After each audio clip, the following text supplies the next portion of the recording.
नमस्कार दोस्तों, मैं विराज। आज मैं आपसे कुछ सवाल पूछना चाहता हूँ। जरा अपने दिल पर हाथ रखकर जवाब देना। अगर आपके पास हाथ ना होते, अगर आपके पास पैर भी ना होते, तो क्या आप अपने सपनों के पीछे भाग पाओगे? क्या आप खुद से अपना नाम लिख पाओगे? क्या आप अपनी ज़िंदगी अपने दम पर जी पाओगे? और सबसे ज़रूरी सवाल, क्या आप खुश रह पाओगे? ज़्यादातर लोग कहेंगे, नहीं, ये मुमकिन ही नहीं है। लेकिन आज की कहानी उसी नामुमकिन को तोड़ने वाली है। ये कहानी है उस इंसान की, उस लड़के की, जिसने पूरी दुनिया को सिखाया। नाम है Nick. No arms, no legs, no limits. साल 1982, ऑस्ट्रेलिया के मेलबर्न का एक हॉस्पिटल। एक खुशहाल परिवार अपने बच्चे का आने का इंतजार कर रहा था। लेकिन जैसे ही बच्चे का जन्म हुआ, पूरा कमरा खामोश हो गया। डॉक्टरों के चेहरे बदल गए। नर्सें एक दूसरे को देखने लगी, क्योंकि उस बच्चे के ना तो हाथ थे और ना ही पैर। सिर्फ एक छोटा सा शरीर, और पैर की जगह एक छोटा सा पंजा। बीमारी थी टेट्रा एमिलिया सिंड्रोम। पिता ये सब देखकर खुद को संभाल नहीं पाए। वो कमरे से बाहर निकल गए। माँ, जिसने उस बच्चे को 9 महीने अपने अंदर रखा, वो भी टूट गई।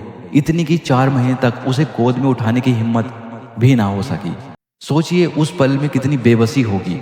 वक्त बीता, बच्चा बड़ा हुआ, लेकिन असली दर्द शुरू हुआ स्कूल में। जब वो स्कूल गया, लोग उसे समझ ही नहीं पाए। कुछ बच्चे डर गए, कुछ हंसने लगे, कुछ उसे अजीब नामों से बुलाने लगे। एलियन, अजीब, बेकार। हर दिन मजाक, हर दिन ताने। धीरे धीरे वो बच्चा अंदर से टूटने लगा। एक दिन उसने अपनी माँ से पूछा, माँ, भगवान ने मुझे ऐसा क्यों बनाया है?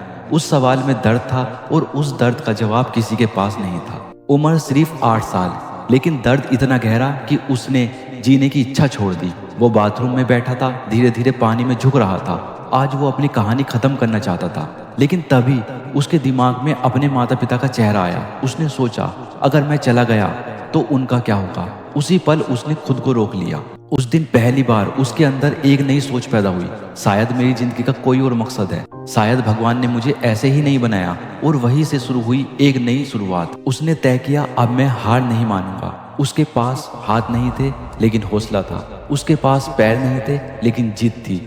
उसने अपने छोटे से पंजे से लिखना शुरू किया। बार बार गिरा, बार बार कोशिश की।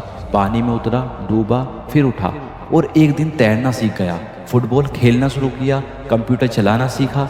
धीरे धीरे वो सब करने लगा जो लोग परफेक्ट बॉडी के साथ भी नहीं कर पाते। 17 साल की उम्र, उसी स्कूल में जहां उसे कभी हंसी का पात्र बनाया जाता था, उसे स्पीच देने के लिए बुलाया गया। वो स्टेज पर गया और सिर्फ 10 मिनट बोला, लेकिन उन 10 मिनटों में उसने हर किसी के दिल को हिलाकर रख दिया। लोग रोने लगे। एक लड़की उसके पास आई और बोली, आज तुमने मेरी जिंदगी बदल दी। 21 साल की उम्र में उसने 2 डिग्रियां हासिल की, कॉमर्स और फाइनेंस की प्लानिंग में। सोचिए, जिसके पास लिखने के लिए हाथ नहीं थे, वो नंबर और कैलकुलेशन में मास्टर बन गया। आज निक 70 प्लस देशों में जा चुके हैं, लाखों लोगों को मोटिवेट कर चुके हैं, दुनिया के टॉप स्पीकर्स में गिने जाते हैं, कई किताबें लिख चुके हैं, एक खुशहाल परिवार के साथ अपनी जिंदगी जी रहे हैं। दोस्त, याद रखना, कमजोरी शरीर में नहीं, कमजोरी सोच में होती है। जिस इंसान के पास हाथ नहीं थे, उसने लाखों लोगों का हाथ पकड़ लिया। जिसके पास पैर नहीं थे, उसने पूरी दुनिया में अपनी पहचान बना ली। आपके पास क्या नहीं है? आपके पास आंखें हैं, हाथ है, पैर है, फिर भी आप रुके हुए हो। क्यों? निक कहते हैं, अगर जिंदगी में कुछ खास नहीं हो रहा, तो अपने आप को खुद खास बना लो। आज के बाद अगर आपने बहाना बनाया, तो याद रखना, आप उस इंसान से हार मान रहे हो जिसने बिना हाथ, बिना पैर के दुनिया जीत ली। उठो, खुद को बदलो, अपने डर को तोड़ो, और आज से अपनी जिंदगी की जिम्मेदारी खुद उठाओ, क्योंकि आपकी कहानी अभी खत्म नहीं हुई, अभी तो असली शुरुआत बाकी है। अगर ये कहानी आपके दिल को छू गई हो, तो इसे शेयर जरूर करना, क्योंकि हो सकता है आपकी एक शेयर किसी की ज़िंदगी बचा ले। जल्द मिलते हैं अगली वीडियो में, तब तक के लिए हिम्मत मत हारिए। अगर मेरी वीडियो पसंद आई है तो एक लाइक करके जरूर जाना, और मेरे चैनल को सब्सक्राइब कर लेना। मेरी ऐसी ही मोटिवेशन